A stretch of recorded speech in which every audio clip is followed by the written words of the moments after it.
Hello all and welcome back again. PT 365 के series में polity की ये तीसरी लेक्चर है।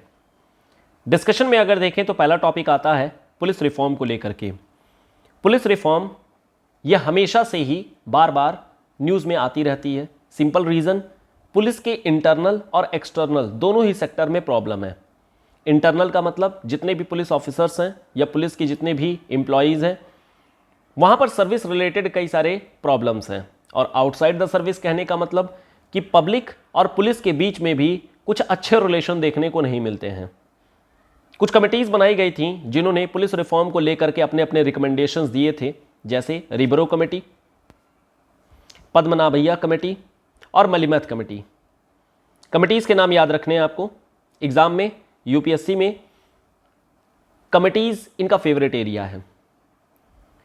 इसमें जो सबसे ज़्यादा इंपॉर्टेंट जजमेंट आई थी वो आई थी प्रकाश सिंह के केस में। प्रकाश सिंह के केस में सुप्रीम कोर्ट ने 7 डायरेक्टिव्स बताए थे, और इन 7 डायरेक्टिव्स के बेसिस पर पुलिस को रिफॉर्म करने की कोशिश की जाती है। स्टेट गवर्नमेंट को यह आदेश दिया गया है। स्टार्ट करने से पहले कुछ बेसिक डिटेल आपको पता होना चाहिए, जैसे पुलिस ये एक स्टेट लिस्ट में आती है, और स्टेट लिस्ट में आने के कारण से, शेड्यूल 7 के स्टेट लिस्ट में आने के कारण से स्टेट को ऑटोनॉमी रहती है। स्टेट को ऑटोनॉमी है तो कहीं ना कहीं एक पावरफुल टूल मिल गया, जिसके कारण से कहीं ना कहीं स्टेट एक बायस्ड व्यू भी ले सकता है। और इसी को लेकर के चेक एंड बैलेंस बनाने के लिए प्रकाश सिंह केस में सुप्रीम कोर्ट ने अपने 7 डायरेक्टिव्स बताए थे। 7 डायरेक्टिव्स में इंटरनल और एक्सटर्नल दोनों ही प्रॉब्लम को सॉल्व करने की कोशिश की गई है। जैसे एक स्टेट सिक्योरिटी कमीशन बनाने की बात कही जाती है, जिससे स्टेट अपने पावर का मिसयूज ना कर सके।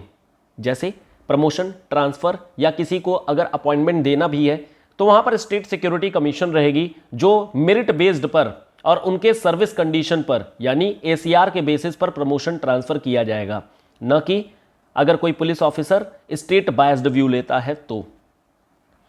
इसी तरीके से नेशनल सिक्योरिटी कमीशन बनाने की बात कही जाती है सेंट्रल लेवल पे, जहां पर जो भी सेंट्रल पुलिस ऑर्गेनाइजेशंस के चीफ हैं उनको प्लेसमेंट और उनके सिलेक्शन की बातें कही जाएंगी। यहां पर जो मिनिमम टेन्योर रहेगा वो 2 साल का रहेगा। इसके अलावा जितने भी हायर ऑफिसर्स हैं, जैसे डीजीपी का जो टेन्योर बात की गई है वो मिनिमम 2 साल देने की बात की गई है। प्लस इनका जो अपॉइंटमेंट होना चाहिए वो ट्रांसपेरेंट और मेरिट बेस्ड पर होना चाहिए। फिलहाल के केस में अगर बात करें डीजीपी के अपॉइंटमेंट कैसे होती है, तो डीजीपी सिंस पुलिस एक स्टेट लिस्ट का सब्जेक्ट है, इस वजह से स्टेट को यहां पर ऑटोनॉमी है। लेकिन चेक एंड बैलेंस बनाने के लिए यूपीएससी को इन्वॉल्व किया जाता है। यूपीएससी क्या करती है, एक लिस्ट प्रिपेयर करती है जिसमें एसीआर, टर्म कंडीशन और उनके जो भी सर्विस रही है उसके बेस्ड पर एक मेरिट तैयार करती है। उस मेरिट के बेसिस पर कुछ लोगों को रिकमेंड किया जाता है, और वही रिकमेंडेशन अल्टीमेटली स्टेट जो रहेगी वो फॉलो करते हुए उनमें से किसी एक बंदे को डीजीपी बना दिया जाएगा। तो यूपीएससी जो भी नाम सजेस्ट करेगी उन्हीं नाम में से स्टेट कोई ना कोई एक बंदे को चुन करके डीजीपी नियुक्त कर देगा। अभी फिलहाल ये केस चलता है। 2 साल की जो सर्विस कंडीशन है फिलहाल के केस में अगर बात किया जाए तो फॉलो नहीं किया जाता है। अभी के केस में केवल यह ध्यान रखा जाता है कि डीजीपी उसको बनाया जाए जिसकी मिनिमम टेन्योर कम से कम 6 महीने की बची हो। यानी अगर किसी की रिटायरमेंट 6 महीने से कम की बची हुई है तो उसे डीजीपी के लिए नियुक्त नहीं किया जाता है, और यह चीज यूपीएससी कंसीडर करता है जब भी वो अपना लिस्ट बनाता है। इसके अलावा कुछ और भी पुलिस ऑफिसर्स जैसे कि एसएचओ या जो भी डीआईजी लेवल के रहेंगे उनको भी मिनिमम 2 साल का टेन्योर बनाने की बात कही जाती है। एक डायरेक्टिव यह भी है जहां पर लॉ एंड ऑर्डर और इन्वेस्टिगेशन इन दोनों को अलग अलग करने की बात कही जाती है। दोनों की ही कंडीशन अलग है। इन्वेस्टिगेशन में आपको क्राइम को देखना है, लॉ एंड ऑर्डर में आपको जस्ट मेंटेन करना है। एक पुलिस एस्टैब्लिशमेंट बोर्ड बनाने की बात कही भी जाती है, जिससे ट्रांसफर, प्रमोशन, पोस्टिंग या जो भी सर्विस रिलेटेड मैटर रहेंगे पुलिस के वो यहीं पर डील कर लिए जाएंगे। यानी कि अब स्टेट पर निर्भर रहने की जरूरत नहीं है, और स्टेट को फेवर करने की भी जरूरत नहीं है। पुलिस को अलग से एक बोर्ड रहेगा जिसके बेसिस पर सभी ट्रांसफर, प्रमोशन या पोस्टिंग जो भी करनी है वो हो जाएगी। ये सब तो हो गए इंटरनल रिफॉर्म्स। एक्सटर्नल रिफॉर्म में अगर देखें तो पुलिस के खिलाफ एक कंप्लेंट अथॉरिटी बनाई जा सकती है जो कि स्टेट लेवल और डिस्ट्रिक्ट लेवल पर रहेगी। अगर कोई बंदा पुलिस का शिकार बनता है, यानी कि पुलिस अगर किसी से मिसबिहेव करती है या फिर अपने पावर का गलत यूज करते हुए पब्लिक को हरास करती है, तो उसके खिलाफ एक पुलिस कंप्लेंट लिखी जा सकती है पुलिस कंप्लेंट अथॉरिटी में, और इससे जो भी डीएसपी रैंक के ऊपर के लोग रहेंगे उनको अल्टीमेटली जो होता है इस पर काम करना पड़ेगा। तो ये कुछ 7 डायरेक्टिव्स हैं, और अल्टीमेटली पुलिस को रिफॉर्म करने के लिए सुप्रीम कोर्ट ने प्रकाश सिंह के केस में ये सारी चीजें बताई गई थी जो एक्सटर्नल और इंटरनल दोनों ही मैटर को रिफॉर्म करने की बातें करती है। सेकेंड आर्टिकल है हमारा रूल ऑफ लॉ को लेकर के। रूल ऑफ लॉ ये फिलॉसफिकली काफी इंपॉर्टेंट है और काफी ब्रॉड इंफॉर्मेशन है। रूल ऑफ लॉ में अगर हमें समझना है तो सबसे पहले हमें समझना पड़ेगा रूल क्या होती है और लॉ क्या होती है। रूल का मतलब यह होता है जहां पर आप नोटिफिकेशन के जरिए कोई एक कानून बना देते हैं, हालांकि वो कानून जस्ट एक नोटिफिकेशन होती है, वो लेजिस्लेटिव प्रोसीजर के थ्रू नहीं गुजरी है। कई बार आपने देखा होगा आपके डिस्ट्रिक्ट में या फिर आपके नियरेस्ट थाना में पुलिस कई बार छोटे मोटे नोटिफिकेशन निकालती रहती है जिसमें बताती है कि अगर कोई ये गलती करेगा तो उसकी ये पनिशमेंट रहेगी। एग्जाम्पल के तौर पे बात करें, मॉन्यूमेंट पे आपने जाके देखा होगा या फिर कई बार दीवारों पे देखा होगा, लिखा रहता है कि यहां पर थूकना मना है या यहां पर टॉयलेट करना मना है, पकड़े जाने पर पेनाल्टी लिया जाएगा, 200 रुपए 500 रुपए जैसी भी पेनाल्टी है वो ली जाएगी। ये कोई लॉ नहीं है, ये जस्ट एक नोटिफिकेशन है और यही रूल बनाया गया है।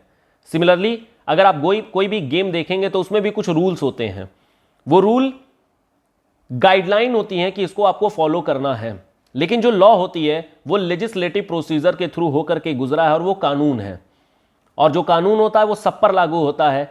मैटर ये नहीं करता है कि वो आम पब्लिक है या फिर कोई लेजिस्लेटर है, वो सब पर लागू होगा।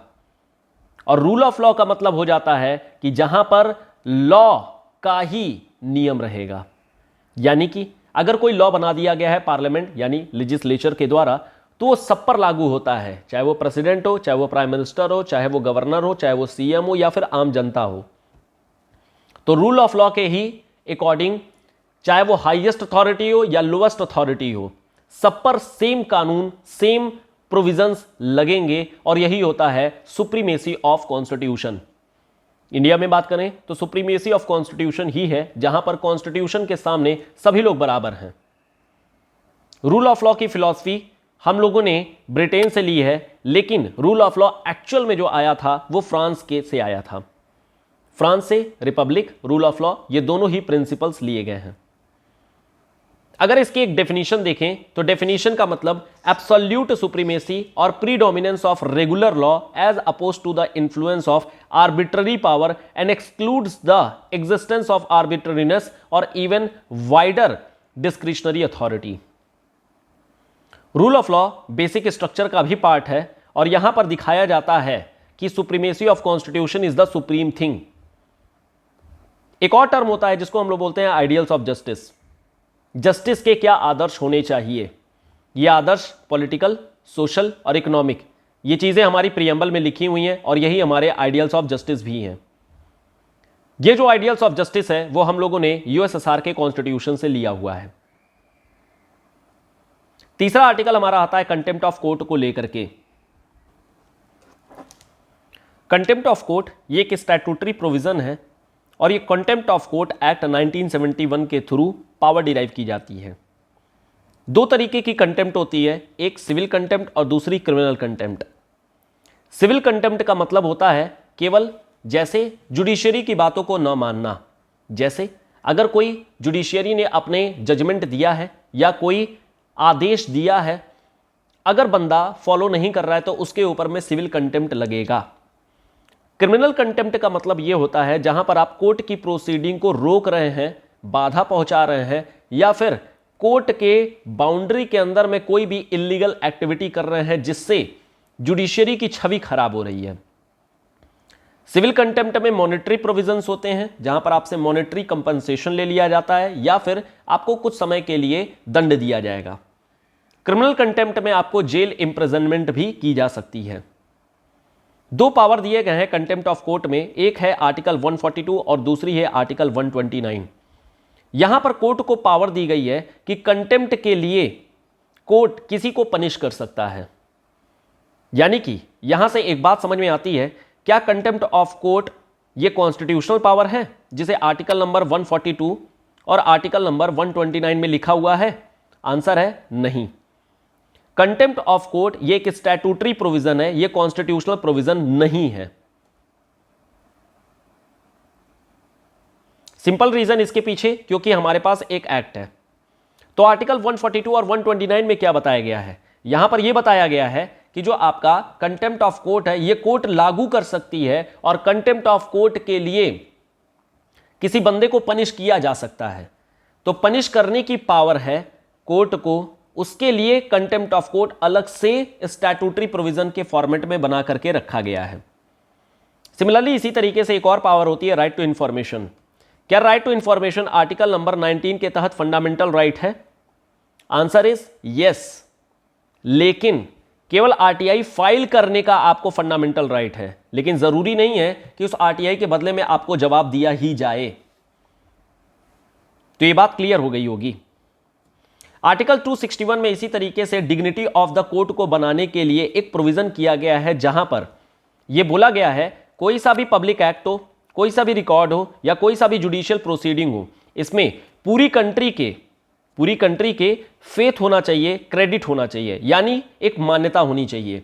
ऐसा नहीं होना चाहिए कि कोर्ट ने कुछ बोला और केरल की कोर्ट ने नहीं माना या फिर केरल के गवर्नमेंट ने नहीं माना। तो ये पूरे इंडिया के टेरिटरी पर लगता है और अगर नहीं माना जाएगा तो फिर कंटेम्प्ट ऑफ कोर्ट लग जाएगा।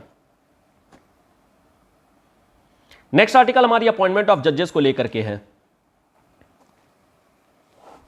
आर्टिकल नंबर 124 और आर्टिकल नंबर 217 यहां पर अपॉइंटमेंट ऑफ जजेस को लेकर के प्रोविजंस दिए गए हैं। अगर एक बार प्रोविजन को पढ़ें तो यहां पर लिखा गया है एवरी जज ऑफ सुप्रीम कोर्ट और हाई कोर्ट, और हाई कोर्ट का मतलब 217 में हाई कोर्ट है एंड 124 में सुप्रीम कोर्ट के जजेस हैं। सो एवरी जज ऑफ द सुप्रीम कोर्ट और high court shall be appointed by president. कैसे? By warrant under his hand and seal, और वो भी कैसे? After consultation with such of the जज of supreme court and high court in the state as the president may deem necessary for the purpose and shall hold office until he attain the age of 65 year supreme court के लिए and 62 year high court के लिए। यहां पर कहा क्या गया है? यहां पर कहा यह गया है कि अगर प्रेसिडेंट किसी को जज बनाना चाहते हैं तो प्रेसिडेंट को पहले कंसल्टेशन लेनी होती है। दिस इज कंसल्टेशन किससे? सुप्रीम कोर्ट से, यानी सुप्रीम कोर्ट के जजेस से। अब ये कई बार क्वेश्चन उठा कि आखिर में इस कंसल्टेशन का मतलब क्या चीज होता है और कंसल्टेशन ली क्यों जी जाए, क्या ये बाइंडिंग होगी या फिर क्या होगा? दो चीजें आपको ध्यान रखना है। एक तो आपको ध्यान रखना है आर्टिकल नंबर 50, जहां पर बोला गया है separation of executive from judiciary, यानी एग्जीक्यूटिव कभी भी इंटरफियर नहीं कर सकती है जुडिशियरी में। और दूसरा बेसिक स्ट्रक्चर, जहां पर बोला गया है separation of power. Separation of power का मतलब यह हो गया कोर्ट में यानी कि जुडिशियरी में एग्जीक्यूटिव का चाहे लेजिस्लेटिव का इंटरफेरेंस नहीं होना चाहिए। अब आपको ध्यान यह रखना है सेपरेशन ऑफ पावर का मतलब होता है कि जुडिशियरी अपना काम करेगी और अपने काम करने में जो लोग रहेंगे वो जुडिशरी का पार्ट तो हैं, लेकिन अपॉइंटमेंट वो कहीं ना कहीं एग्जीक्यूटिव या लेजिस्लेटिव प्रोसीजर के थ्रू ही हो सकती है। तो इसे हम सेपरेशन ऑफ पावर नहीं बोल सकते हैं। और वैसे सेपरेशन ऑफ पावर होगी कि नहीं होगी, ये काम है जुडिशरी का through article number 13 and article number 142। Article 142 और आर्टिकल 13 के तहत जुडिशियल रिव्यू करके जुडिशरी खुद बताती है कि आखिर में सेपरेशन ऑफ पावर का मतलब क्या होता है। और इसी कारण से कई सारे केसेस उठे अपॉइंटमेंट ऑफ जजेस को लेकर के। जो पहला जज का केस उठा जिसे हम लोग बोलते हैं फर्स्ट जज केस, यह हुआ था 1982 में in the name of SP Gupta case. इस केस में बोला गया कि जो कंसल्टेशन वर्ड है, यह कंसल्टेशन वर्ड बाइंडिंग नहीं होती है, नॉट बाइंडिंग ऑन प्रेसिडेंट, यानी प्रेसिडेंट अपने हिसाब से किसी भी जज का अपॉइंटमेंट कर सकते हैं। अब यहां पर जो अपने हिसाब से है वो एक्चुअल में डिस्क्रिशनरी नहीं है। यहां पर केस क्या हो जाता है? Article number 74। आर्टिकल नंबर 74 में यह बोला गया है कि काउंसिल ऑफ मिनिस्टर ने जो भी रिकमेंडेशन प्रेसिडेंट को दी है, प्रेसिडेंट को वही फॉलो करना पड़ेगा। तो प्रेसिडेंट कायदे से अपनी डिस्क्रिशनरी पावर को नहीं यूज कर पा रहे हैं, बल्कि काउंसिल ऑफ मिनिस्टर ने जो बोला है उसको फॉलो कर रहे हैं। तो फिलहाल के केस में यह हुआ कि जुडिशरी में जो भी जजेस जाएंगे वो काउंसिल ऑफ मिनिस्टर के रिकमेंडेशन के बाद जाएंगे, और यहां से कहीं ना कहीं जुडिशरी रिलेटिवली लेस पावरफुल हो गई, एग्जीक्यूटिव रिलेटिवली ज्यादा पावरफुल हो गया, क्योंकि अपॉइंटमेंट की प्रोसीजर अभी एग्जीक्यूटिव के हाथ में ज्यादा आ गई है। इस चीज को वापस से रिव्यू किया गया रिकॉर्ड एसोसिएशन केस, जिसे हम सेकंड जज केस भी बोलते हैं, 1993 में, और यहां पर बोला गया कंसल्टेशन का मतलब हो गया बाइंडिंग ऑन प्रेसिडेंट, और इस तरीके से जुडिशरी ने कहीं ना कहीं एज ले लिया एग्जीक्यूटिव के ऊपर में। अब यह बोला गया कि जो कंसल्टेशन है वो प्रेसिडेंट के ऊपर में बाइंडिंग हो गई, यानी जो भी सुप्रीम कोर्ट के जजेस जिससे कंसल्टेशन ली गई है, अगर वो बता रहे हैं कि ये वाले बंदे होने चाहिए, तो प्रेसिडेंट को वही बंदा केवल और केवल अपॉइंट करना है। यहां पर हम कह सकते हैं सेपरेशन ऑफ जो पावर है, यानी जुडिशरी की पावर जुडिशरी में ही रहनी चाहिए, कहीं ना कहीं वो साबित भी हो रही है। कहने का मतलब जुडिशरी में कौन से जज बैठ रहे हैं ये तो जुडिशरी खुद ही बताएगी। हालांकि इसका भी निगेटिव एस्पेक्ट है, यहां पर भी नेपोटिज्म हो सकती है, लेकिन कहीं ना कहीं separation of power is more important, और वो चीज सेकंड जज केस में साबित भी हुआ, एस्टैब्लिश कर दिया गया। थर्ड जज केस 1998 में हुआ, और यहां से एक हमारे पास प्रोसीजर आ गई जिसे हम लोग बोलते हैं collegium system.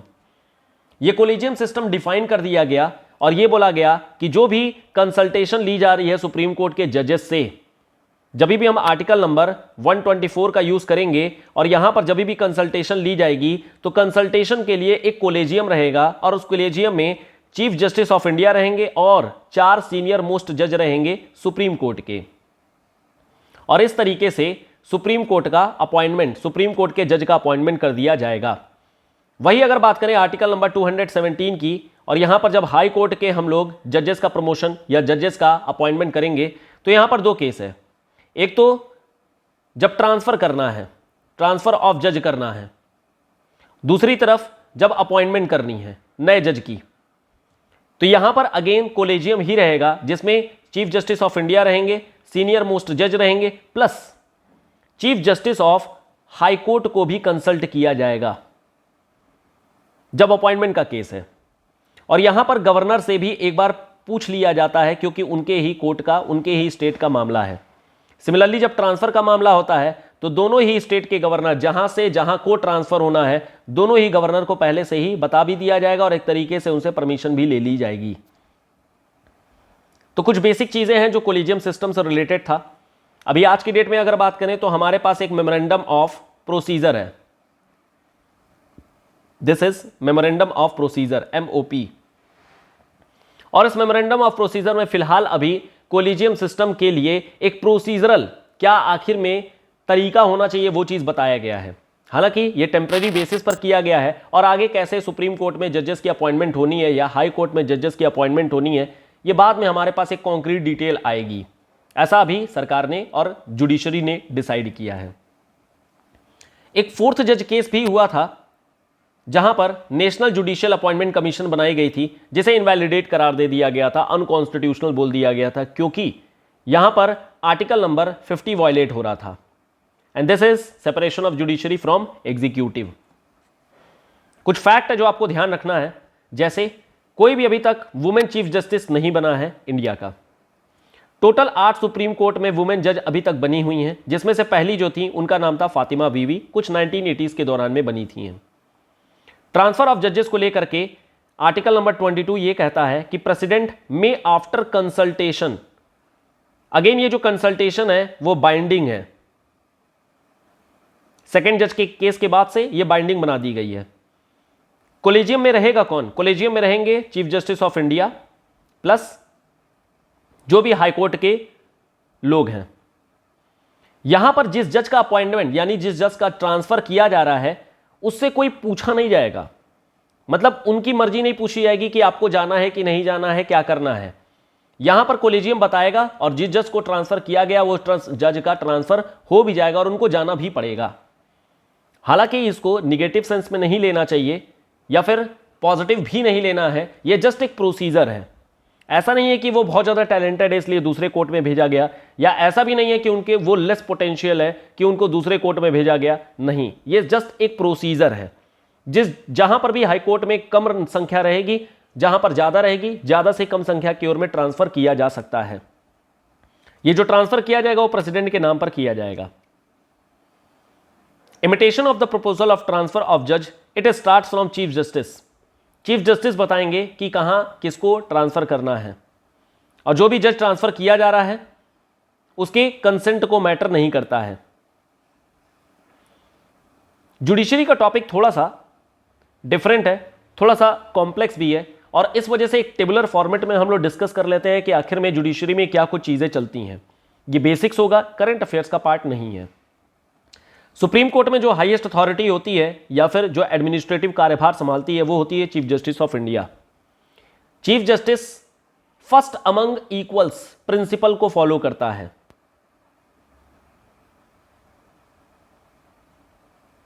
First among equals कहने का मतलब जो चीफ जस्टिस होंगे वो बाकी जजेस के तरीके से ही होंगे, बस उनको पहला नंबर काउंट किया जाएगा। ऐसा नहीं है कि जो चीफ जस्टिस है वो बाकी जजेस से डिफरेंट है, सेम है। जब जुडिशरी का काम किया जाएगा तो सभी लोग सेम रहेंगे, बट चीफ जस्टिस को कुछ एक्स्ट्रा एडमिनिस्ट्रेटिव फंक्शन की रिस्पॉन्सिबिलिटी भी दी गई है। तो जुडिशरी में अगर बात करें तो ऑल आर इक्वल, सभी लोग बराबर हैं, लेकिन जब हम लोग एडमिनिस्ट्रेटिव वर्क के कारण से देखते हैं, एडमिनिस्ट्रेटिव वर्क के एंगल से देखेंगे, तो chief justice of India supreme रहेंगे, आगे रहेंगे। अपॉइंटमेंट के लिए कोलेजियम सिस्टम होती है जो आर्टिकल नंबर 124 में बताया गया, और ये प्रेसिडेंट के द्वारा अपॉइंटमेंट की जाती है। Oath again president. Salary allowances ये पार्लियामेंट डिसाइड करती है, और ये चीज शेड्यूल नंबर 2 में भी बताई गई है। सैलरी एंड पेंशन ये दोनों के दोनों कंसोलिडेटेड फंड ऑफ इंडिया से निकाले जाते हैं, जिस पर कोई डिबेट एंड डिस्कशन नहीं होती है, जस्ट आएगा और तुरंत पास होकर के निकल जाएगा, यानी कि they are having fix salaries. Obviously parliament के द्वारा अगर डिसाइड किया गया है तो यहां पर एक एक्ट होगा जो जज की सैलरी को लेकर के बनाया गया होगा, यानी स्टैट्यूटरी प्रोविजंस भी होंगे। रिमूवल के लिए पार्लियामेंट्री प्रोसीजर होती है, जिसमें लोकसभा और राज्यसभा दोनों को separately 2/3 of present and voting के हिसाब से पास करना होता है। जब दोनों जगहों पर रेजोल्यूशन पास हो जाएगा तो अल्टीमेटली प्रेसिडेंट साइन कर देंगे, और प्रेसिडेंट के साइन करने से जो भी सुप्रीम कोर्ट के जज होंगे, चाहे वो चीफ जस्टिस ही क्यों ना हो, इंपीच हो जाएंगे। हालांकि यहां पर इंपीचमेंट वर्ड गलत होगा, इंपीचमेंट वर्ड हम केवल प्रेसिडेंट के लिए यूज करते हैं, यहां पर हम इंपीचमेंट की जगह पर रिमूवल यूज करते हैं। कितने नंबर ऑफ जज होंगे ये डिसाइड करती है पार्लियामेंट। अगेन अगर पार्लियामेंट डिसाइड कर रही है तो यहां पर भी कोई ना कोई स्टैच्यू होगा, कोई ना कोई यहां पर भी स्टैट्यूटरी लॉ बनाया गया होगा। यस बिल्कुल, नंबर ऑफ जजेस एक्ट ये बनाया गया पार्लियामेंट के द्वारा, और यहां पर जस्ट एक नोटिफिकेशन के जरिए नंबर ऑफ जजेस को, जो भी इनकी संख्या है उसको बदला जा सकता है। जैसे पहले कभी 30 हुआ करते थे, यानी 30 प्लस चीफ जस्टिस 31, इसको एक्सटेंड करके फिलहाल 34 किया गया है। नंबर्स इंपॉर्टेंट नहीं है, बस आपको यह पता होना चाहिए तरीका क्या है। तो this is a parliamentary provision. Power अगर एक्सटेंड करना है तो यह भी पार्लियामेंट के हाथ में ही पावर होती है। पार्लियामेंट यानी कि पावर को एक्सटेंड करना, किस एरिया तक इनकी एक्सटेंशन हो सकती है, और कौन से केसेस होंगे जो सुप्रीम कोर्ट में फाइट किए जा सकते हैं, ये सारी चीजें बताई जाती हैं पार्लियामेंट के द्वारा। अगर कोई नया बेंच बनाना है या कोई नया कोर्ट बनाना है तो भी पार्लियामेंट ही बताएगी। फिलहाल अभी एक नया केस चल रहा है, केस इन द सेंस एक नया प्रपोजल है नेशनल कोर्ट ऑफ अपील बनाने के लिए। नेशनल कोर्ट ऑफ अपील अगर आपको बनाना है तो यहां पर भी क्या होगा, पार्लियामेंट्री प्रोविजन ही होंगे, यानी कि पार्लियामेंट के हिसाब, पार्लियामेंट के लॉ के ही बेसिस पर अल्टीमेटली ये जो नेशनल कोर्ट ऑफ अपील है वो बनाया जा सकता है। इसके लिए अभी हमारे पास एक सेपरेट डिस्कशन है, थोड़ी देर में नीचे डिस्कस करते हैं। सुप्रीम कोर्ट के बाद नेक्स्ट होती है हाई कोर्ट। कॉन्स्टिट्यूशनल प्रोविजन है कि each state should have their high courts, यानी जितने नंबर ऑफ स्टेट है, 28 स्टेट है तो 28 हाई कोर्ट होनी चाहिए, लेकिन हमारे पास नहीं है। इसके लिए हमने 7th कॉन्स्टिट्यूशनल अमेंडमेंट एक्ट किया, जहां पर यह बोला गया है कि एक हाई कोर्ट 2 या 2 से ज्यादा स्टेट या यूटी को एडमिनिस्टर कर सकती है। अमेंडमेंट हम लोगों ने इसीलिए किया क्योंकि हमारे पास कॉन्स्टिट्यूशनल प्रोविजन था कि each state should have its own high court. High court में जो हाईएस्ट अथॉरिटी होते हैं एडमिनिस्ट्रेटिव वाले, वो होते हैं chief justice of high court. Appointment के लिए यहां पर भी कोलेजियम सिस्टम होती है, लेकिन यहां पर अपॉइंटमेंट की जाती है प्रेसिडेंट के द्वारा। यह याद रखने की जरूरत नहीं है, ये बेसिक फिलॉसफी है इसके पीछे। हाई कोर्ट्स होते हैं एक तरीके से स्टेट के अंदर मतलब स्टेट के टेरिटरी के अंदर होते हैं। स्टेट के टेरिटरी के ही अंदर के केसेस देख सकते हैं। तो कायदे से आपके दिमाग में होना चाहिए कि यहां पर जो अपॉइंटमेंट होनी चाहिए वो तो गवर्नर के द्वारा होनी चाहिए। बट प्रॉब्लम हियर इज, अगर गवर्नर कर देंगे तो हमारे यहां की कोर्ट फेडरल नेचर की हो जाएगी, बट हमारे यहां कोर्ट फेडरल नहीं है, हमारे यहां कोर्ट क्या है, इंटीग्रेटेड है। और अगर इंटीग्रेटेड है तो हमेशा वो एक सीरियल, एक सीक्वेंस में होनी चाहिए। यानी कि इसका अपॉइंटमेंट गवर्नर अब नहीं कर सकते हैं, इसका अपॉइंटमेंट प्रेसिडेंट ही करेंगे। अदरवाइज सुप्रीम कोर्ट और हाई कोर्ट में प्रॉब्लम आ जाएगी फेडरल नेचर की। और इसी वजह से इंटीग्रेटेड नेचर को बनाने के लिए गवर्नर की जगह पर प्रेसिडेंट अपॉइंट करते हैं। ओथ दिलाने का काम यहां पर गवर्नर जरूर कर देते हैं, क्योंकि उसी स्टेट में काम करना है। Salary and allowances parliament decide करती है। अगेन यहां पर भी सेम केस है फेडरल नेचर का। अगर स्टेट लेजिस्लेचर डिसाइड करेगा तो फिर फेडरल नेचर ये आ जाएगा और इंटीग्रेटेड नेचर हमारा वायलेट हो जाएगा, which is again fundamental basic structure of constitution. ये चीज अगेन शेड्यूल 2 में मेंशन की गई है। Salary consolidated fund of state से निकाली जाती है, हालांकि डिसाइड किया जाएगा पार्लियामेंट के द्वारा। लेकिन जो पेंशन होती है वो तो सेंट्रल गवर्नमेंट इंटीग्रेटेड स्ट्रक्चर यानी कि कंसोलिडेटेड फंड ऑफ इंडिया से निकाला जाएगा। रिमूवल के लिए अगेन दोनों की सेम प्रोसीजर ही है, पार्लियामेंट्री प्रोविजर, यानी कि लोकसभा और राज्यसभा दोनों से ही 2/3 ऑफ प्रेजेंट एंड वोटिंग के हिसाब से ही, और प्रेसिडेंट के साइन करने के बाद हाई कोर्ट के जजेस को भी हटाया जा सकता है। नंबर ऑफ जजेस यहां पर डिसाइड की जाती है प्रेसिडेंट के द्वारा। पावर एक्सटेंशन पार्लियामेंट के ही द्वारा बढ़ाया जाएगा, और नई बेंच या नई कोर्ट भी बनानी है अगर, तो अगेन पार्लियामेंट्री प्रोविजन के द्वारा किया जाएगा। यहां पर जो बेसिक फिलॉसफी केवल थी वो थी इंटीग्रेटेड स्ट्रक्चर, ये आपको ध्यान रखना है। थर्ड लेवल पे हमारी आती है लोकल कोर्ट्स। लोकल कोर्ट यहां पर जो हाईएस्ट अथॉरिटी होती है वो होती है डिस्ट्रिक्ट जज। इनको हेल्प करने के लिए एडीजे होते हैं, एडिशनल डिस्ट्रिक्ट जज होते हैं। डिस्ट्रिक्ट जज या फिर जो डिस्ट्रिक्ट कोर्ट्स होती हैं, लोकल कोर्ट्स होती हैं, वो दो तरीके से काम करती हैं, एक डिस्ट्रिक्ट कोर्ट और दूसरी होती है सेशन कोर्ट। ये कोई अलग अलग कोर्ट नहीं होती है, बल्कि केवल फिलोसॉफिकली डिफरेंस होती है। जो डिस्ट्रिक्ट कोर्ट होती है वो एक्चुअल में सिविल केसेस को सुनती है, और जो सेशन होती है वो क्रिमिनल केसेस को सुनती है। कमरा, इंफ्रास्ट्रक्चर सब कुछ सेम रहेगा, कई जगहों पर अलग भी होता है, लेकिन फिलोसॉफिकली दोनों में डिफरेंस यही है कि जब डिस्ट्रिक्ट जज सिविल केसेस को सुनते हैं तो वो कहलाती है डिस्ट्रिक्ट कोर्ट, जब डिस्ट्रिक्ट जज क्रिमिनल केसेस को सुनते हैं तो वहां पर सेशन कोर्ट कहलाती है। हालांकि दोनों के जो हायरार्कीज हैं उसमें नाम में भी डिफरेंस है। जो हाईएस्ट अथॉरिटी होते हैं उसको बोलते हैं सबऑर्डिनेट जज कोर्ट, और जो शुरुआती होते हैं वो होते हैं मुंसिफ कोर्ट। सिमिलरली सेशन कोर्ट में भी सीजेएम हाईएस्ट होती है, और जो इससे नीचे होती है उसको जुडिशियल मजिस्ट्रेट बोलते हैं। जो मुंसिफ कोर्ट होती है सेकंड क्लास ऑफिसर होते हैं, और इसी तरीके से जुडिशियल मजिस्ट्रेट भी सेकंड। मुंसिफ की एग्जामिनेशन होती है जिसको हम लोग बोलते हैं स्टेट पीसीएसजे एग्जामिनेशन। हर एक स्टेट वाला अपना अपना एक स्टेट पीसीएसजे एग्जामिनेशन कराता है, और इस एग्जामिनेशन के बाद अल्टीमेटली जो भी लोग सेलेक्ट हो जाते हैं, गवर्नर उनको अपॉइंटमेंट दे देते हैं, ओथ दिला देते हैं, और अल्टीमेटली वो मुंसिफ कोर्ट में चले जाते हैं। कल को अगर आपसे क्वेश्चन पूछा जाए कि पीसीएसजे का जो एग्जामिनेशन है उससे सिविल कोर्ट में जो नए जजेस आते हैं वो सिविल कोर्ट में जाते हैं या फिर क्रिमिनल कोर्ट में जाते हैं, आपका आंसर होना चाहिए सिविल कोर्ट। केवल सिविल कोर्ट में ही रिक्रूटमेंट होती है, बाकी जो क्रिमिनल केसेस होते हैं वहां पर हाई कोर्ट के रिकमेंडेशन के बाद अल्टीमेटली कोर्ट में जो जजेस हैं उनको पहुंचाया जाता है, और इस तरीके से यहां पर चीजें चलती हैं। हाई कोर्ट में जो जजेस आते हैं उनके लिए एक एचजेएस का एग्जाम होता है, हायर जुडिशरी सर्विस का एग्जाम होता है, और यहां पर जो मिनिमम एज है वो 35 ईयर होती है। लेकिन कहीं पर भी हमने क्या कोई एज डिसाइड किया? क्या सुप्रीम कोर्ट में कोई मिनिमम एज है जज को पहुंचने के लिए? Answer is no. क्या हाई कोर्ट में कोई मिनिमम एज है? Answer is no. क्या लोकल कोर्ट में कोई मिनिमम एज है? Again no. पीसीएसजे एग्जामिनेशन के लिए यस मिनिमम एज होती है, एचजीएस एग्जाम के लिए मिनिमम एज यस होती है। तो ये दो चीजें हैं जो आपको ध्यान रखनी है। यहां पर एक नया मैटर भी निकल करके आया है। हर एक स्टेट वाले अपना अपना पीसीएसजे का एग्जामिनेशन कराते हैं तो सबकी अलग अलग कंडीशंस हो जाएंगी। लेकिन अब प्रॉब्लम यहां पर यह होती है, अगर सारे स्टेट वाले अपना अपना कराएंगे फिर से ये फेडरल नेचर हो गया, और कायदे से हमारे पास ये फेडरल नहीं बल्कि इंटीग्रेटेड होना चाहिए।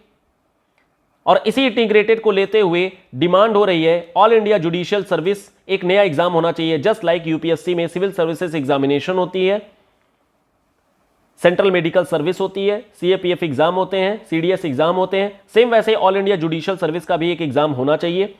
और ऑल इंडिया जुडिशियल सर्विस के बाद में जितने भी जजेस निकल करके हमारे पास आएंगे वो अलग अलग स्टेट में कैडर के हिसाब से उनको भी वहां के मुंसिफ कोर्ट में अपॉइंट कर दिया जाएगा। उसके पीछे की सिंपल फिलॉसफी यही है, integrated structure of judiciary which is again basic structure. Article number 233 और आर्टिकल नंबर 234 इसी चीज को लेकर के बताती है, appointment of person to be and the posting and promotion of district जज in any state shall be made by governor. लेकिन कैसे? After the consultation with the high court. और यहां पर भी जो कंसल्टेशन का मतलब है, इस कंसल्टेशन का मतलब होता है कि यह भी बाइंडिंग होता है on the governor, exercising jurisdiction in relation to such state. Basics of the judiciary clear हो गया होगा।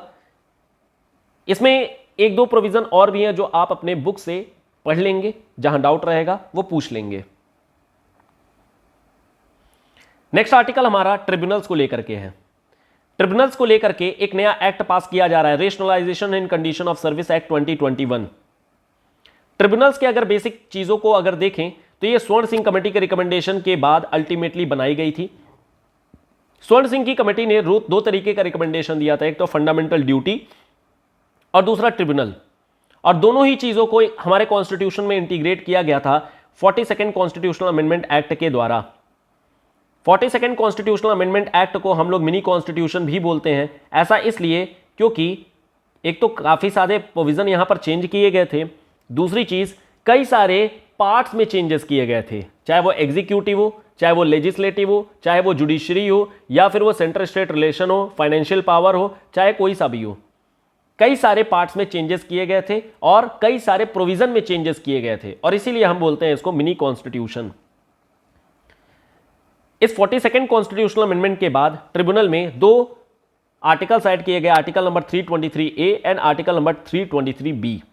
आर्टिकल 323A ये एडमिनिस्ट्रेटिव ट्रिब्यूनल के बारे में बात करता है, जैसे central administrative tribunal, state administrative tribunal, या जो आर्म्ड फोर्स की ट्रिब्यूनल्स होती हैं। यहां पर जो पावर दी गई है वो पार्लियामेंट को दी गई है। Parliament is having the authority, parliament के पास केवल अथॉरिटी होती है एडमिनिस्ट्रेटिव ट्रिब्यूनल को बनाने के लिए। इसके लिए पार्लियामेंट ने एक एक्ट बना रखा है, एडमिनिस्ट्रेटिव ट्रिब्यूनल एक्ट, और उसके थ्रू कैबिनेट को पावर डेलीगेट कर दी गई है कि कैबिनेट जस्ट एक नोटिफिकेशन के जरिए एक ट्रिब्यूनल बना सकती है। आर्टिकल नंबर 323B में यह बोला गया है कि किसी भी अलग दूसरे तरीके की ट्रिब्यूनल होगी, any other type of tribunal, यह आपका पार्लियामेंट से और साथ ही साथ में लेजिस्लेटिव असेंबली दोनों से ही बनाई जा सकती है, लेकिन यह एडमिनिस्ट्रेटिव नहीं होनी चाहिए। ट्रिब्यूनल में प्रिंसिपल ऑफ नेचुरल जस्टिस के साथ साथ इंडियन एविडेंस एक्ट भी फॉलो किया जाता है, और यही है जुडिशरी से डिफरेंस। जुडिशरी में केवल इंडियन एविडेंस एक्ट को फॉलो किया जाता है, यहां पर प्रिंसिपल ऑफ नेचुरल जस्टिस नहीं होती है, और यह चीज होती है जो ट्रिब्यूनल में होती है, और इसीलिए ट्रिब्यूनल को हम लोग बोलते हैं this is quasi judicial body. ये होती है एडमिनिस्ट्रेटिव बॉडीज, बट ये जुडिशरी वाला काम भी कर रही है, और इस वजह से क्वासी जुडिशियल बॉडी बोलते हैं। क्वासी जुडिशियल क्योंकि इनको सिविल कोर्ट की पावर होती है। यहां पर किया गया है ट्रिब्यूनल के थ्रू कई सारे चेंजेस किए गए हैं, जहां पर यह बताया गया है कि आखिर में एक ट्रिब्यूनल रहेगी और वही सारी चीजों को देखभाल करेगी। हमारे लिए कुछ खास इंपॉर्टेंट नहीं है, बस इसके बेसिक्स इंपॉर्टेंट थे। ट्रिब्यूनल का ये जो रिफॉर्म किया गया 2021 में, यह एक्चुअल में ऑर्डिनेंस के कंटिन्यूएशन का है। ऑर्डिनेंस के बारे में आपको पता होगा, आर्टिकल नंबर 123 में प्रेसिडेंट को पावर दी गई है कि अगर हाउस नहीं चल रही हो, जैसे कोविड के दौरान में और सेशन ब्रेक के दौरान में हाउस नहीं चलती है, हाउस नहीं चल भी रही थी, और इस कारण से एक ऑर्डिनेंस बना दिया गया था। ऑर्डिनेंस के बाद इनका एक प्रोविजन होता है कि जैसे ही हाउस कन्वीन की जाएगी, हाउस को समन किया जाएगा, उसके 6 हफ्ते के अंदर अंदर में पास करवाना पड़ेगा पार्लियामेंट से, और वो पास आसानी से हो भी गया। अगर इस रिफॉर्म में देखें तो अपॉइंटमेंट बोला गया है जजेस का, ये किया जाएगा प्रेसिडेंट के द्वारा। मिनिमम क्वालिफिकेशन दी गई है 50 ईयर की। जो चेयरमैन रहेंगे उनके लिए 4 साल या मैक्सिमम 70 साल ये उनका अपॉइंटमेंट रहेगा, और 4 साल और 67 ईयर ये रहेगा मेंबर्स का। तो ये कुछ प्रोविजंस किए गए हैं जो ट्रिब्यूनल रिफॉर्म एक्ट में किए गए हैं। बेसिक्स इंपॉर्टेंट है। नेक्स्ट जो केस हमारे पास आता है वो है मीडिएशन बिल को लेकर के। मीडिएशन बिल में सबसे पहले हमें यह पता होना चाहिए कि आखिर में मीडिएशन बिल लाया क्यों गया है। फिलहाल के टाइम में अगर बात करें तो ट्रेड को लेकर के, इकोनॉमिक ट्रेड को लेकर के कई सारे इश्यूज उठते रहते हैं। ये ट्रेड इश्यूज इंटरनेशनल और नेशनल दोनों ही तरीके के हो सकते हैं, यानी कि जो आपके इंटरनेशनल और डोमेस्टिक दोनों ही तरीके के हो सकते हैं। अगर आप ट्रेड में किसी तरीके का बार बार लगातार कोई सीरियस या फिर कोई एक्सट्रीम नेचर का अगर आप पेनाल्टी लगाएंगे तो कहीं ना कहीं ट्रेड हमारा प्रभावित हो जाता है, और ट्रेड होना भी इंपॉर्टेंट है। अब ये ट्रेड जनरली सिविल नेचर का ही कोई डिस्प्यूट लेकर के आता है, और इसके लिए सिविल केसेस के लिए कहीं ना कहीं एक तो क्या है, जजमेंट भी इंपॉर्टेंट है, लेकिन साथ ही साथ में ट्रेड भी इंपॉर्टेंट है। अगर ट्रेड नहीं होगा तो अल्टीमेटली आम जनता को फिर भी सफर करना पड़ेगा, और अगर जजमेंट नहीं होगा तो भी सफर करना पड़ेगा। एक्सप्लॉयटेशन का केस आ सकता है, और इसके लिए एक बीच का रास्ता निकाला गया जिसे हम लोग बोलते हैं मीडिएशन। यहां पर 3 चीजें होती हैं जिसको हम लोग बोलते हैं arbitration, mediation and conciliation. Arbitration का मतलब यह होता है जहां पर जो भी पार्टीज हैं, एक तो जो एग्रीव्ड पार्टी है और दूसरा जिसने एक्सप्लॉयटेशन या कोई केस किया है, दोनों पार्टी आएंगी और दोनों पार्टी को मीडिएट कराया जाएगा, कुछ बीच का रास्ता निकाला जाएगा, कुछ कॉम्पनसेशन दिया जाएगा, कुछ पेनाल्टी लगाई जाएगी। लेकिन यहां आर्बिट्रेशन के केस में जो भी डिसीजन निकल करके आएगा वो बाइंडिंग डिसीजन होगा। मीडिएशन का केस ये होता है कि दो पार्टी के साथ कोई एक थर्ड पार्टी आएगी और थर्ड पार्टी दोनों के बीच में एक सॉल्यूशन सुलझाने की कोशिश करेगा। यह सॉल्यूशन जरूरी नहीं है कि बाइंडिंग हो, यानी कि ये नॉन बाइंडिंग नेचर का रहेगा। एग्जाम्पल के तौर पे अगर बात किया जाए, जैसे अगर Indus valley civilisation, Indus valley जैसे इंडस रिवर का ही है, रिवर वाटर शेयरिंग करनी थी, इंडिया और पाकिस्तान दोनों के बीच में डिस्प्यूट हुआ कि आखिर में कैसे करना है, और इसके लिए वर्ल्ड बैंक ने मीडिएशन किया। सिमिलरली नॉर्वे ने भी मीडिएशन किया अलग अलग मामले में, इंडिया पाकिस्तान का जब बॉर्डर डिस्प्यूट हुआ। तो यहां पर जो थर्ड पार्टी आती है वो एक सॉल्यूशन निकालने के लिए आती है, और उसी को बोलते हैं हम लोग mediation, which is not binding obviously. Conciliation का मतलब यह होता है जहां पर एक जुडिशियल प्रोसीडिंग के थ्रू ही, जुडिशियल प्रोसीडिंग का मतलब एक जजमेंट दिया जाएगा। यहां पर भी मीडिएशन का एक टाइप होता है, this is a type of mediation, लेकिन यहां पर एक जजमेंट दी जाएगी सॉल्यूशन के अलावा। लेकिन यहां पर ये जो सॉल्यूशन या जो जजमेंट दी जा रही है, अगेन वो भी एक नॉन बाइंडिंग नेचर की ही रहेगी। So conciliation is a type of mediation, लेकिन आर्बिट्रेशन ये अलग चीज होती है जहां पर बाइंडिंग नेचर की चीजें निकल करके आती हैं। इन सबको हम लोग अपने यहां पर भी इंटीग्रेट कर रखे हैं, अपने यहां की जुडिशरी तो नहीं बोल सकते हैं, लेकिन क्वासी जुडिशियल प्रोसेस में इंटीग्रेट करके रखे हैं, जिसे हम लोग बोलते हैं अल्टरनेट डिस्प्यूट रिड्यूसल मैकेनिज्म या फिर अल्टरनेट डिस्प्यूट रिजोल्यूशन। एग्जाम्पल के तौर पे जैसे लोक अदालत, फैमिली कोर्ट या फिर ग्राम न्यायालय, ये सभी बना करके रखा गया है एक अल्टरनेट डिस्प्यूट रेजोल्यूशन के बेसिस पर, जहां पर जो भी दोनों पार्टीज हैं वो आएंगी और ultimately after consent of both the parties जो लोक अदालत है या फैमिली कोर्ट है या ग्राम न्यायालय वो लग जाएगी और यहां पर अपने डिसीजंस दे दिए जाएंगे। लोक अदालत की जो डिसीजन होती है वो बाइंडिंग होती है, जबकि फैमिली कोर्ट और ग्राम न्यायालय आप इसको चैलेंज कर सकते हैं। इसके लिए एक दो चीजें इंपॉर्टेंट है वो ध्यान रखनी है। सिंगापुर कन्वेंशन ये मीडिएशन को लेकर के बनाया गया है, इंडिया ने भी साइन किया है और रेटिफाई भी किया है, और फिलहाल में इंडिया और सिंगापुर के बीच में एक केस भी होने वाला है, case in the sense summit होने वाली है, जहां पर ये मीडिएशन को डिस्कस करेंगे और आपस में जो भी कोऑपरेशन हो सकता है वो कोऑपरेशन भी करेंगे। ये mediation again sustainable development goal का भी पार्ट है। सस्टेनेबल डेवलपमेंट गोल नंबर 16, जहां पर पीस, सिक्योरिटी और स्ट्रॉन्ग इंस्टीट्यूशन के बारे में बात की जाती है, ये मीडिएशन को ही कहीं ना कहीं इंटीग्रेट कर रहा है। मीडिएशन इसका पार्ट बन सकता है। इंडिया में अगर मीडिएशन को बात बोला जाए तो दो तरीके का मीडिएशन होता है, एक होता है जो कोर्ट रेफर्ड मीडिएशन होती है और दूसरी होती है जो प्राइवेट मीडिएशन होती है। नाम से ही पता चल रहा है प्राइवेट मीडिएशन, जहां पर दो पार्टी आएंगी, उन लोगों ने जो भी डिस्प्यूट हुआ दोनों के बीच में, वो कोर्ट परिसर में जाने से पहले ही, इनफैक्ट कोर्ट में जाएंगी ही नहीं और आपस में बैठ करके बातचीत करके अल्टीमेटली जो भी दोनों के बीच का डिस्प्यूट है वो एक बीच का जो भी मध्यस्थता है, जो भी मीडिएशन है वो कर लेंगी और दोनों एक दूसरे के साथ में आपसी सहमति के बाद में एक जजमेंट ले लेंगी। तो in private mediation, qualified personal work as mediator on a fixed expense premise. Anyone from court to the general population to corporate as well as the government sector can appoint mediator to resolve their dispute through mediation. Normally हमें ये जितने भी private industries हैं वहां पर हमें देखने को मिलता है, बहुत सारे आर्बिट्रेशन मीडिएशन के केस जाते हैं और आपस में ये मिल बांट करके बातचीत करके सुलझा लेते हैं जो भी इनके बीच का डिस्प्यूट होता है। दूसरी होती है जिसे हम लोग बोलते हैं कोर्ट रेफर्ड मीडिएशन। कोर्ट में refer a pending case for mediation in India. जैसे जितने भी मैट्रिमोनियल डिस्प्यूट्स होते हैं, जैसे आपके तलाक का केस है, तलाक तो खैर डिफरेंट हो गया। हिंदू मैरिज कोर्ट में अगर मान लेते हैं किसी को डिवोर्स लेनी है या फिर हस्बैंड और वाइफ के बीच में कोई इशू हो गया या फिर फैमिली का कोई इशू हो गया, तो जो फैमिली मैटर्स होते हैं वो कोर्ट सुनना नहीं चाहती है, क्योंकि वो कहीं ना कहीं एक इंडियन जो हमारा सिस्टम है, जो वैदिक सिस्टम है, ब्रदरहुड का सिस्टम है, वो कहीं ना कहीं एक आपस में एक लव कंपैशन की भावना को लेकर के आता है। आज की डेट में प्रॉब्लम है लेकिन कल वो सही हो जाएगा। कोर्ट भी इस बात को मानती है और कोर्ट कहती है कि ये जो लिटिगेशन है वो कोर्ट में ना आने की बजाय बल्कि बाहर ही एक मीडिएशन के फॉर्मेट में सुलझा देना चाहिए, रिलेशंस खराब नहीं होने चाहिए, और इसके लिए ही कोर्ट रिफर्ड मीडिएशन होती है। अगर किसी को डिवोर्स लेना है तो फिर वो हाई कोर्ट में अगर गया तो हाई कोर्ट में कोर्ट पहले ही बोलेगी आप एक काम करिए, जाइए बाहर और फैमिली कोर्ट है और वहां पर जाकर के पहले मीडिएट करा लीजिए। ये जो मीडिएशन होती है वो प्री लिटिगेशन स्टेज में होती है। प्री लिटिगेशन कहने का मतलब ये हो गया कोर्ट में अभी ये केस फाइट नहीं किया गया है और बाहर जाकर के मीडिएट करा करके मामले का जो भी निपटारा करना है वो निपटारा किया जा सकता है।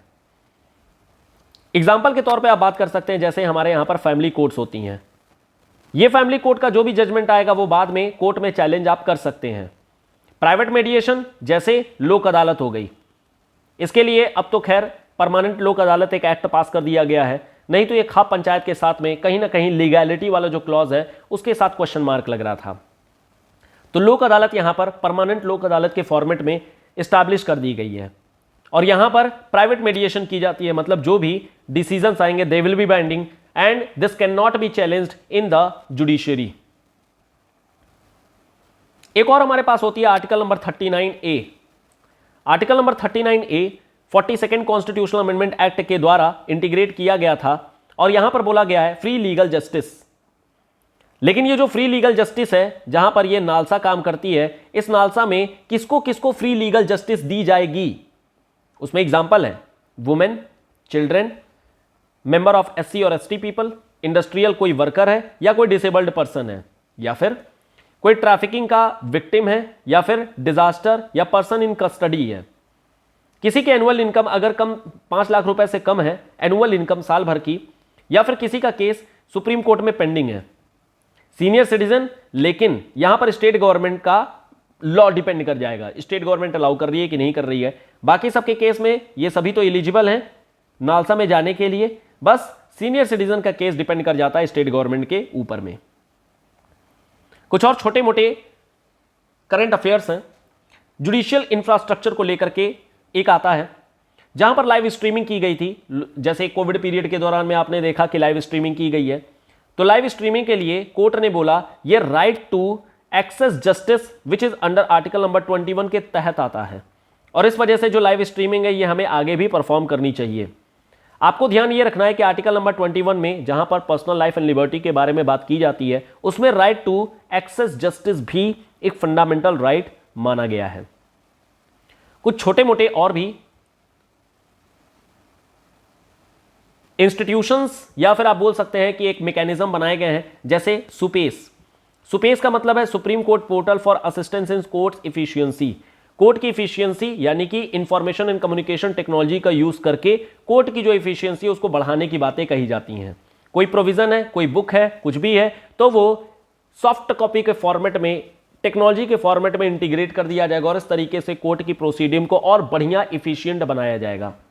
सुवास ये एआई बेस्ड टूल है जहां पर सुप्रीम कोर्ट की जो भी जजमेंट है उसको लोकल लैंग्वेज में, वर्नाकुलर लैंग्वेज में ट्रांसलेट किया जा सकता है।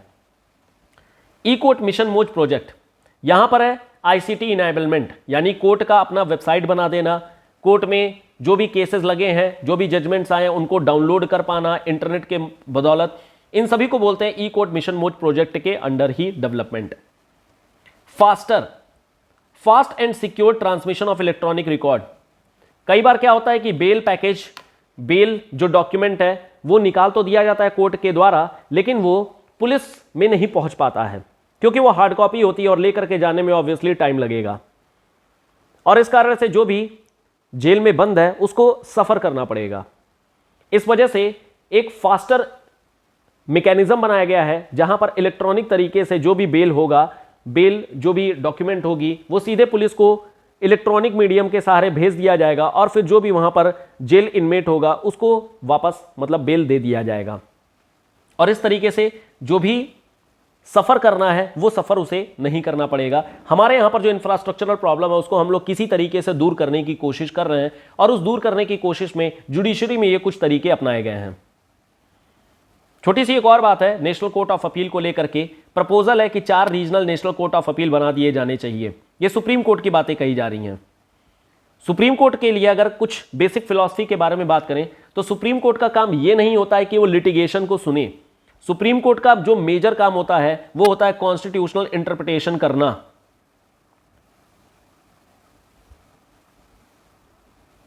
कॉन्स्टिट्यूशन में अगर कोई प्रॉब्लम आ रही है, कहीं पर कोई मतलब नहीं समझ में आ रहा है या कोई एनालिसिस चाहिए, वो काम होता है सुप्रीम कोर्ट का। लेकिन सुप्रीम कोर्ट में इतने सारे लिटिगेशन आ रखे हैं जो हाई कोर्ट के जो भी जजमेंट है उसको चैलेंज किए गए हैं, और इस कारण से जो सुप्रीम कोर्ट है वो अपना मेन काम नहीं कर पा रहा है, यानी जो कॉन्स्टिट्यूशनल इंटरप्रिटेशन है। और इस कारण से सुप्रीम कोर्ट ने एक प्रपोजल दिया है कि हम लिटिगेशन को और कॉन्स्टिट्यूशनल इंटरप्रिटेशन को अलग अलग कर लेते हैं।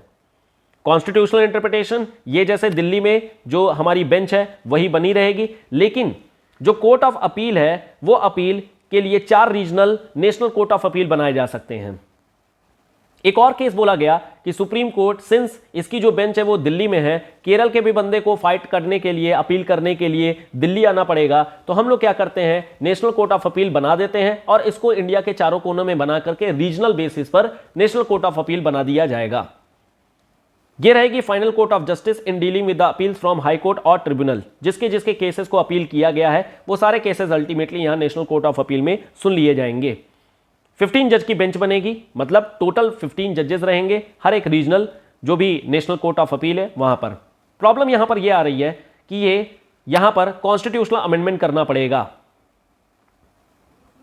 कॉन्स्टिट्यूशनल अमेंडमेंट करना पड़ेगा, सिंपल रीजन क्योंकि सुप्रीम कोर्ट की सिंगल बेंच ये कॉन्स्टिट्यूशनल प्रोविजन है, ये बताया गया है कॉन्स्टिट्यूशन में, और अगर आप बेंच को बढ़ाएंगे या फिर इसका डिवीजन करेंगे तो कॉन्स्टिट्यूशनल प्रोविजन करने पड़ेंगे। छोटे मोटे और भी कुछ चीजें हैं जैसे टेली लॉ। टेली लॉ का मतलब यह है, ये एक तरीके की स्कीम है जो ministry of electronics and IT के द्वारा बनाई गई है। यहां पर अगर कोई पर्सन है और उसे कुछ लीगल एडवाइस लेनी है तो इस टेली लॉ के थ्रू जो भी लॉयर्स हैं या फिर जो नालसा के जो भी सीनियर एडवोकेट्स हैं उनसे परामर्श ले सकते हैं, एडवाइस ले सकते हैं। तो एक सर्विस है जहां पर वीडियो कॉन्फ्रेंसिंग फैसिलिटी के जरिए या टेलीफोनिक सर्विस के जरिए लॉयर से आप कनेक्ट हो सकते हैं और जो भी लीगल एडवाइस आपको चाहिए वो आप ले सकते हैं। इसमें कोशिश ये की गई है जो भी मार्जिनलाइज या फिर जो डिसएडवांटेज लोग हैं उनको ज्यादा से ज्यादा कनेक्ट किया जा सके। यहां पर भी जो सर्विस है वो फ्री रहती है जो लोग एलिजिबल हैं, यानी कि नालसा एक्ट में जो लोग एलिजिबल हैं उनको फ्री सर्विस दी जाएगी। इस फ्री सर्विस में हम लोगों ने ऑलरेडी डिस्कस किया हुआ है, जैसे women, children, member of SC ST, industrial worker, disabled person, या फिर जो ट्रैफिकिंग का विक्टिम है, डिजास्टर, पर्सन इन कस्टडी, या फिर जिसकी भी इनकम 5 लाख से कम है और केस सुप्रीम कोर्ट में पेंडिंग है। इन सभी लोगों को फ्री सर्विस दी जाएगी। और अगर बाकी लोग हैं जो इसमें नहीं आते हैं वो उनसे नॉमिनल फी चार्ज किया जाएगा, लेकिन टेली लॉ उनको भी एक्सेस कराई जाएगी। नेक्स्ट आर्टिकल है यूथनेसिया को लेकर के, जिसे मर्सी किलिंग भी बोलते हैं। इथनेशिया का मतलब होता है बंदे की डेथ होना। दो तरीके की होती है, एक एक्टिव इथनेशिया, दूसरी पैसिव इथनेशिया। एक्टिव इथनेशिया में आप कुछ एडमिनिस्टर करते हैं, कोई सिरिंज देंगे, कोई दवा देंगे, जिसके कारण से बंदे की डेथ हो जाएगी। पैसिव इथनेशिया का मतलब होता है जो भी वेजिटेटिव स्टेज है, जो भी लाइफ सपोर्ट सिस्टम लगाया गया है, उसको शट डाउन कर देना। तो आपने कुछ किया नहीं, आपने कोई अलग से एक्स्ट्रा ड्रग, एक्स्ट्रा मेडिसिन या एक्स्ट्रा कोई भी मैकेनिज्म नहीं अपनाया, आपने बस जो भी सपोर्ट सिस्टम था उसको स्विच ऑफ किया। ऐसा इसलिए किया गया है क्योंकि आर्टिकल नंबर 21 में यह कहा गया है right to life and dignity. हालांकि इसको पहले इंटरप्रेट किया गया था कि जो राइट टू लाइफ है उसका मतलब यह नहीं होता है राइट टू डाई, लेकिन फिर बाद में कॉन्स्टिट्यूशनल इंटरप्रिटेशन की गई अरुणा शॉनबॉक केस में, और अरुणा शॉनबॉक केस में यह बोला गया कि जो right to life and dignity होती है उसका मतलब डाई विद डिग्निटी भी होता है, और इसके लिए आप right to refuse treatment and die with dignity ये क्लॉज यूज कर सकते हैं, और इसे बोलते हैं मीनिंगफुल एग्जिस्टेंस। और ये चीज आर्टिकल नंबर 21 के थ्रू कही गई है, और इसीलिए हमारे यहां पर अब पैसिव इथनेशिया ये लीगलाइज कर दिया गया है, लेकिन एक्सट्रीम केसेस में। इलेक्शंस को लेकर के कुछ बेसिक प्रोविजंस हैं। रिप्रेजेंटेशन ऑफ पीपल्स एक्ट में 1950 और 1951 दोनों में ही इलेक्शन के बारे में बताया गया है। डिटेल्स इंपॉर्टेंट है, क्वेश्चन इससे पूछे जा सकते हैं। 1950 में रिप्रेजेंटेशन ऑफ पीपल्स एक्ट में याद रखने के लिए आप ध्यान रख सकते हैं कि यहां पर प्री इलेक्शन डिटेल्स बताई गई हैं। प्री इलेक्शन डिटेल का मतलब यानी लोकसभा में जो सीट्स के इलेक्शन होने चाहिए वो डायरेक्ट इलेक्शन होते हैं। सिमिलरली स्टेट लेजिस्लेटिव असेंबली में भी डायरेक्ट इलेक्शन होते हैं। सारे ही स्टेट और यूटी में डिलिमिटेशन कमीशन के बेसिस पर कॉन्स्टिट्यूएंसी बनाई जाएगी, लेकिन असम और अरुणाचल प्रदेश ये दोनों एक्सेप्शन है। असम और अरुणाचल प्रदेश में यहां पर आर्टिकल नंबर 371 सब क्लॉज के जरिए चेंजेस किए गए हैं। एक होती है जिसे हम लोग बोलते हैं फ्लोटिंग कॉन्स्टिट्यूएंसी, जिसको अभी हम लोग थोड़ी देर में बात करेंगे। ध्यान आपको यह रखना है कि सिक्किम के केस में फ्लोटिंग कॉन्स्टिट्यूएंसी का प्रोविजन किया गया है आर्टिकल 371F के जरिए, और यही बात इनफैक्ट डिलिमिटेशन के थ्रू भी बताई गई है कि यहां पर डिलिमिटेशन के अलावा delimitation of parliamentary and assembly constituency order 1976 और representation of peoples act amendment 1980 के थ्रू सिक्किम और अरुणाचल प्रदेश में डिलिमिटेशन की जाती है। Election commission has also been conferred the power to determine the constituency, और स्पेशली यहां पर इनको ध्यान ये रखना है कि जो भी मेघालय, मिजोरम, नागालैंड और त्रिपुरा है, यहां पर कॉन्स्टिट्यूएंसी कुछ इस तरीके से बनाई जाए कि इनको एसटी का रिजर्वेशन मिला रहे। प्रेसिडेंट ऑफ इंडिया डिलिमिटेशन के लिए इलेक्शन कमीशन ऑफ इंडिया से कंसल्ट करने के बाद में डिलिमिटेशन कमीशन को अपॉइंट कर सकता है। हर एक स्टेट में एक चीफ इलेक्टोरल ऑफिसर रहेंगे जो डेजिग्नेट किए जाएंगे इलेक्शन कमीशन के द्वारा, और ये स्टेट गवर्नमेंट के कंसल्टेशन के साथ काम करेंगे, और वहां पर जो भी इलेक्शन कंडक्ट करवाना है वो इलेक्शन कंडक्ट करवाएंगे। सारे कॉन्स्टिट्यूएंसी में इलेक्टोरल रोल बनाया जाएगा। इस इलेक्टोरल रोल में यह ध्यान रखना होता है कि जो भी बंदा 18 साल से ऊपर का हो गया है उसका नाम यहां पर मौजूद हो। 18 साल से ऊपर ये किस डेट को, कट ऑफ डेट आखिर में क्या होती है इसकी कट ऑफ डेट होती है 1 जनवरी। 1 जनवरी तक जो भी 18 साल का हो गया है उसका नाम वोटर लिस्ट में पड़ जाएगा। अगर कोई बंदा मान लेते हैं 10 जनवरी को 18 साल का हो रहा है तो उसका नाम नहीं पड़ेगा, लेकिन अगर कोई बंदा 31 दिसंबर को अगर 18 साल का हो रहा है तो बिल्कुल उसका नाम इंटीग्रेट कर दिया जाएगा, ऐड कर दिया जाएगा। तो कट ऑफ डेट जो है वो 1 जनवरी है। इलेक्टोरल रोल हर एक कॉन्स्टिट्यूएंसी की प्रिपेयर की जाएगी, जो भी वहां का प्रेस्क्राइब्ड मैनर है, और जो भी पर्सन उसमें इंक्लूड अगर नहीं है तो फिर वो आगे इलेक्शन में पार्टिसिपेट यानी वोट में पार्टिसिपेट नहीं कर पाएगा, क्योंकि उसका नाम ही नहीं है। सेंट्रल गवर्नमेंट को यह पावर दी गई है कि वो रूल बना सकते हैं, और इलेक्शन कमीशन अल्टीमेटली जो भी डिफॉल्टर है उसके खिलाफ केस भी रजिस्टर कर सकता है। Civil court have also been barred to question the legality of any action on the electoral registration officer regarding revision of such electoral roll. Election लड़ने के लिए जो कैंडिडेट्स होते हैं उनको एक लिमिटेड खर्चा करना होता है, और उस लिमिटेड खर्चा में कितना खर्चा होना चाहिए यह भी बात बताई गई है स्टेट के द्वारा, स्टेट इन द सेंस के लेजिस्लेशन के द्वारा। यहां पर यह बताया गया है लोकसभा के इलेक्शन में पहले जो बड़े स्टेट्स हैं उनमें अगर कोई इलेक्शन हो रहा है, लोकसभा का इलेक्शन हो रहा है, तो बड़े स्टेट के लिए जो पुरानी लिमिट थी वो 70 लाख की थी, लेकिन ये कई लोगों ने बोला था ये बहुत कम है और इसको बढ़ा करके 95 लाख कर दी गई है। सिमिलरली छोटे स्टेट के लोकसभा इलेक्शन में 54 लाख पहले थी, लेकिन अभी फिलहाल 75 लाख कर दी गई है। स्टेट लेजिस्लेटिव असेंबली में अगर कोई बड़ा स्टेट है 28 लाख पहले होता था, बढ़ा करके 40 लाख कर दिया गया है। स्मॉल स्टेट में इसी तरीके से 20 लाख पहले होता था, लेकिन अभी फिलहाल 28 लाख कर दिया गया है। सवाल ये उठता है कि आखिर में ये जो एक्सपेंस है वो किस डेट से कैलकुलेट किया जाएगा। ये कैलकुलेट किया जाएगा 2 डेट से। पहली चीज, जिस डेट को इलेक्शन कमीशन ऑफ इंडिया ने इलेक्शन की डेट को अनाउंस किया है, यानी कि अनाउंसमेंट किया है, इस अनाउंसमेंट के बाद से अल्टीमेटली अब ओपन हो जाएगा, मॉडल कोड ऑफ कंडक्ट लग जाएगा और नॉमिनेशन के लिए कैंडिडेचर फाइल करना शुरू हो जाएगा। जो भी बंदा जिस दिन अपना कैंडिडेचर फाइल करेगा उसी दिन से उसका जो भी एक्सपेंस है, जो भी खर्चा है इलेक्शन के कैंपेनिंग के दौरान में, वो काउंट होना शुरू हो जाएगा और वो काउंट आपका इस लिमिट से बाहर नहीं जाना चाहिए। अगर लिमिट से बाहर जाएगा तो अगेन उनका कैंडिडेचर कैंसिल किया जा सकता है। रिप्रेजेंटेशन ऑफ पीपल्स एक्ट 1951 में पोस्ट इलेक्शन या ड्यूरिंग इलेक्शन के बारे में बातें बताई गई हैं। ड्यूरिंग एंड पोस्ट इलेक्शन, जैसे कोड ऑफ इलेक्शन किस तरीके, कंडक्ट ऑफ इलेक्शन किस तरीके का होना चाहिए पार्लियामेंट और लेजिस्लेचर में, क्वालिफिकेशन और डिस्क्वालिफिकेशन ऑफ कैंडिडेट्स कैसे होना चाहिए, पॉलिटिकल पार्टी का रजिस्ट्रेशन किस तरीके से होना चाहिए। क्या पॉलिटिकल पार्टी का रजिस्ट्रेशन यह हमारे आर्टिकल नंबर 19 के तहत आता है? क्योंकि आर्टिकल नंबर 19 में यूनियन बनाने की स्वतंत्रता दी गई है, फ्रीडम दिया गया है।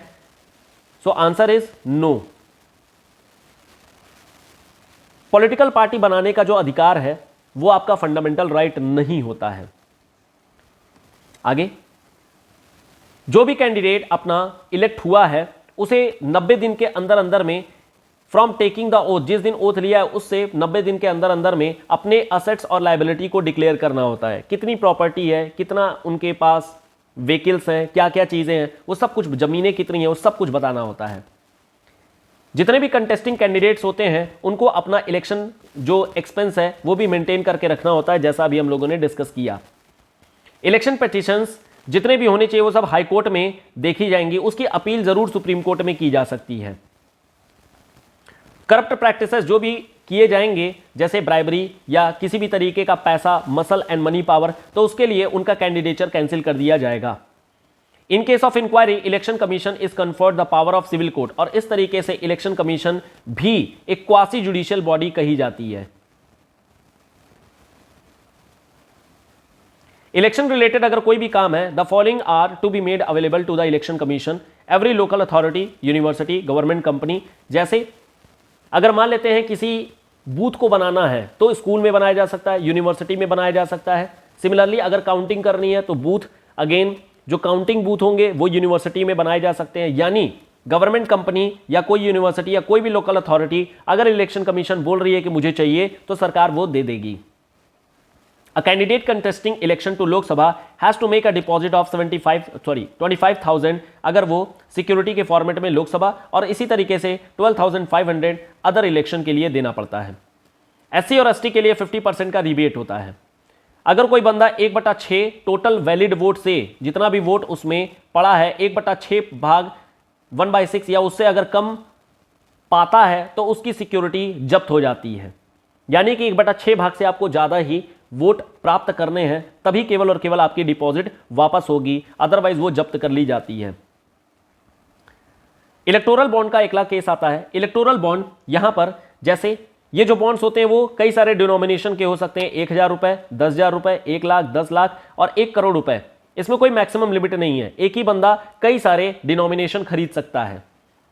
स्टेट बैंक ऑफ इंडिया में ये इशू किए जाएंगे, और इशू जो किए जाएंगे वो किए जाएंगे आपके जनवरी, अप्रैल, जुलाई, अक्टूबर के महीने में। 10 दिन के अंदर अंदर में आपको ये लेना है, खरीदना है, और अल्टीमेटली 15 दिन के अंदर अंदर में बैंक में ले जाकर के जमा भी कर देना है।